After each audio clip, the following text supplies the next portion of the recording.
صباح الخير سيداتي ونيسي سادتي، ان شاء الله تكونوا بألف خير. انا هذا وين نضت، راهي 4 تاع الصباح.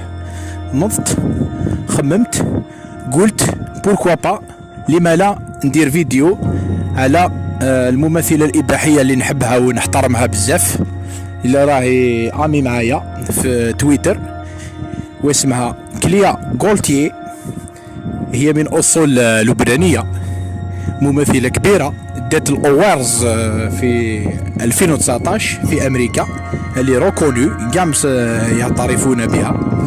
درت لايف سير انستغرام وانا عقلتني، درت اسمي، قلت لها الفو ريغولاريزي لو سكس ان فرانس، لازم ترسموا ترسيم الجنس في فرنسا، باسكو في فرنسا كيما الجزائر ما كانش. لا بروف الجزائر يتبعوا فرنسا، نهار يردوهم في فرنسا يردوهم في الجزائر. قالت لي شفت الميساج تاعي، قالت لي يا ودي ما ذكرتش اسمي، قالت لي لازم قالت لهم لازم يرجعوهم. اون بليس هذه شبعه نيك تنيك تعرف تنيك. هي طفله عندها خبره وتجربه. لا بروف 25 اكتوبر هذا تقفل 32 سنه، عندها خبره وتجربه. سيتي فام ديكسبيريونس، امرأة خبرة وتجربة.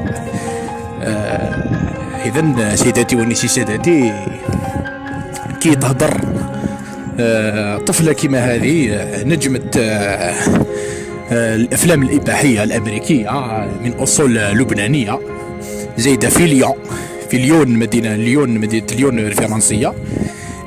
كومام ماشي حاجة صغيرة، كومام كليا غولتيي معروفة عالميا.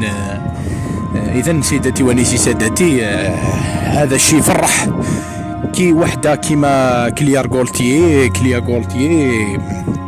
تهدر وتقول لازم يرسموا البيوت الجنس. نعم سيداتي ونيسي سادتي، وهذه لاصل الامرأة الوحيدة الإباحية اللي تصدق، الآخرين كاع ما يصدقوش.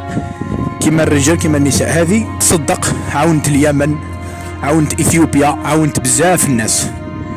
كليا غولتيي، شوفوها مليح وحوسوا عليها في الانترنت، وشكرا لكم.